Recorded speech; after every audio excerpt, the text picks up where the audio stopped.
Gilberto Bosques, cónsul mexicano en Francia durante la Segunda Guerra Mundial, recordado por salvar a miles del nazismo y el fascismo.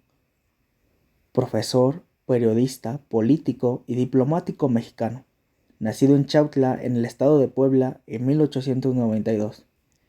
Participó en la rebelión de Aquiles Cerdán en 1910. Tras el triunfo de la Revolución Mexicana, se hizo político. En 1934, como diputado y presidente del Congreso de la Unión, respondió al primer informe de gobierno del presidente Lázaro Cárdenas.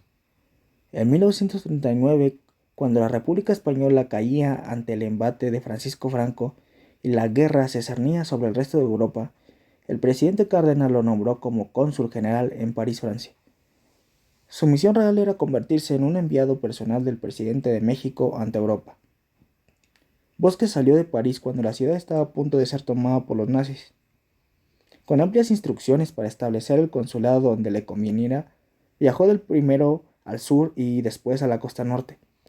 Restableció el consulado general primero en Bayona, pero cuando los alemanes ocuparon la zona se trasladó con su familia y el consulado entero a Marsella, en el Mediterráneo. Dentro de la zona del gobierno francés de Vichy, nominalmente independiente a los alemanes. Su primera preocupación fue defender a los mexicanos residentes en la Francia no ocupada, pero pronto protegió también a otros grupos. Apoyó a libaneses con pasaporte mexicano y a refugiados españoles que buscaban huir de los nazis.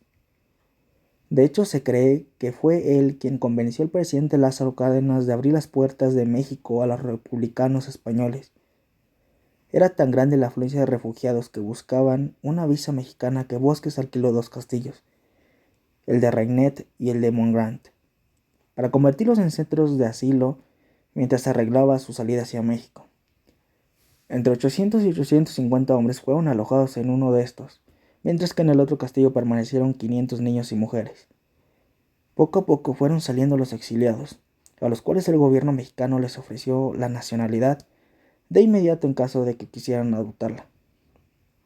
Desde Marsella, el embajador mexicano también tuvo que hacer frente al hostigamiento de las autoridades proalemanas francesas, al espionaje de la Gestapo, del gobierno de Francisco Franco y de la representación diplomática japonesa, aliada a los nazis, que tenían sus oficinas en el mismo edificio de la delegación mexicana.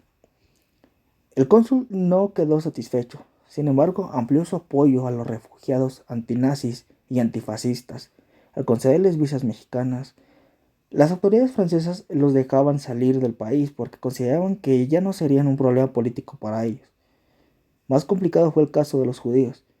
El consulado ocultó, documentó y les dio visas a numerosos judíos, pero era más complicado sacarlos de Francia. Finalmente México rompió las relaciones diplomáticas con el gobierno de Vichy de Francia. Gilberto Bosques presentó la nota de ruptura. Poco después el consulado fue tomado por las tropas de la Gestapo alemana, que confiscaron ilegalmente el dinero que la oficina mantenía para su operación. Bosques, su familia y el personal del consulado, 43 personas en total, fueron trasladados hasta la comunidad de Amélie.